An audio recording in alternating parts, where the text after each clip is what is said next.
আসসালামু আলাইকুম। আশা করি সবাই ভালো আছেন। তো আনসারদের অনুপস্থিতির কারণে কিন্তু অনেক প্রতিষ্ঠান বর্তমানে নিরাপত্তাহীনতায় ভুগছে।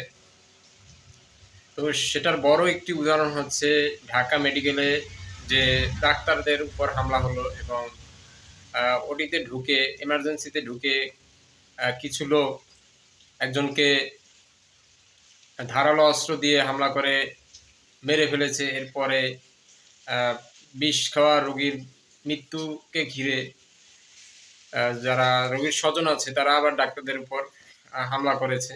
তো বলতে গেলে যারা রোগী আছে তারাও কিন্তু বিভিন্ন বিশৃঙ্খলার মধ্যে কিন্তু সেবা পাচ্ছে না। বা যার কারণে ডাক্তাররা কিন্তু নিরাপত্তাহীনতায় তাদের কর্মবিরতি ঘোষণা করে।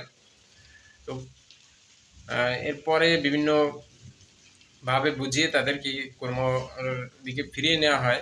তাদের কর্মবিরতি তারা ফিরিয়ে নেয়। তো বিষয় হচ্ছে যে এই সকল ঘটনা এতদিন ঘটলো না কিন্তু এখন কেন ঘটছে? কেননা সাধারণ আনসাররা দেখেন বিভিন্ন যে সরকারি গুরুত্বপূর্ণ স্থাপনা রয়েছে, তো সেগুলোর নিরাপত্তা দিয়ে থাকে। তো এতদিন পর্যন্ত কিন্তু যে সাধারণ আনসার আন্দোলনের আগে বা এই ঘটনা ঘটার আগে আনসারদের সাথে তো প্রত্যেকটি মেডিকেলেই কিন্তু নিরাপদ ছিল। আমরা অনেক সময় দেখেছি যে বিভিন্ন ভুয়া ডাক্তার আটক করেছে আনসাররা, ছিনতাইকারী, মোবাইল চোর বা যেকোনো ধরনের নিরাপত্তাজনিত কাজ কিন্তু আনসাররা একদম সঠিকভাবে পালন করেছে। আর রোগীদের ক্ষেত্রেও কিন্তু কোনো বিশৃঙ্খলা দেখা দেয়নি। তারা কিন্তু স্বাভাবিকভাবে এসে তাদের আ সেবা পেয়েছে বা কোথায় কি সমস্যা সেগুলো আনসাররা সঠিকভাবে কিন্তু তাদেরকে সাহায্য করেছে। তো তার মধ্যেও কিছু অভিযোগ ছিল। কিন্তু সব আনসাররা কিন্তু এক না। কিছু আমি সবাইকেই বলব না। কিন্তু কিছু আনসাররা আছে আ অনেক সময় রোগীদের সাথে খারাপ ব্যবহার করেছে। তো তারপরেও কিন্তু দেখুন আনসার সদস্যরা কিন্তু জনগণের সেবার ক্ষেত্রে তাদের যে সাহায্যের ক্ষেত্রে সবসময় এগিয়ে এসেছে। তো এখন প্রত্যেকটা জায়গায় দেখা যায় কর্মস্থলে আনসাররা নেই। তো অনেক রোগীরই অভিযোগ যে আনসাররা নেই যার কারণে কিন্তু আ এই সমস্যাগুলো হচ্ছে বা নিরাপত্তার যে সমস্যা সেটা চরমভাবে দেখা দিয়েছে। তো ডাক্তাররাও কিন্তু তাদের দাবি করেছে তাদের যে নিরাপত্তা দেয়ার জন্য। তারা বুঝতে পেরেছে যে নিরাপত্তা আসলে কতটা প্রয়োজন এই মুহূর্তে।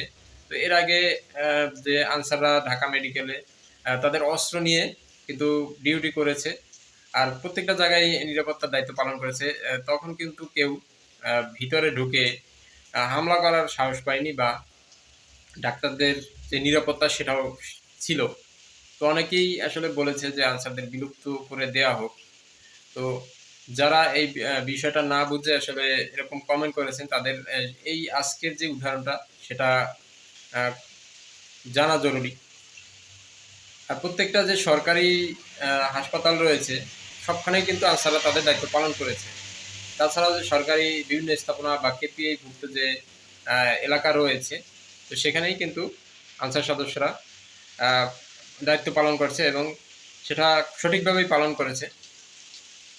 আর আ দিন নেই, রাত নেই, ঝড় নেই, বৃষ্টি নেই, শীত নেই, আনসাররা কিন্তু তাদের ডিউটি ২৪ ঘন্টাই পালন করে যাচ্ছে।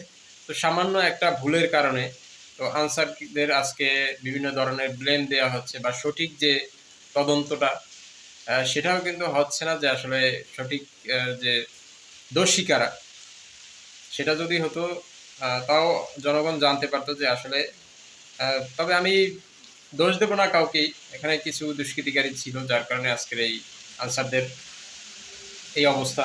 তাদের কর্মস্থলে ফিরতে তারা ভয় পাচ্ছে। তো তাদের এই কর্মস্থলে ফেরানোর জন্য যা করণীয় আমি সেটাই আহ্বান করব যেন সেগুলো করা হয়। কেননা একটি দেশের নিরাপত্তার ক্ষেত্রে সবচেয়ে বড় বাহিনী হচ্ছে আনসার বাহিনী। প্রায় তাদের আ সাধারণ আনসারেই প্রায় ৬০,০০০ এর মতো। ব্যাটালিয়ন আনসার আছে ১৮,০০০ এর মতো। এছাড়া ভিডিপি সদস্য আছে কিন্তু অসংখ্য। তো ভিডিপি সদস্যদেরও কিন্তু সুযোগ সুবিধা বাড়ানো উচিত। এখন বর্তমানে যে বন্যা চলছে তাতে কিন্তু ভিডিপি সদস্যরা অবশ্যই আ অনেক কাজ করেছে যেটা বলার আসলে বাহিরে। তো সেগুলো অবশ্যই দেখা উচিত এবং তাদের সুযোগ সুবিধা বাড়ানো উচিত। তো এই হচ্ছে আলোচনার আজকের বিষয়। তো সকলেই ভালো থাকবেন। আসসালামু আলাইকুম।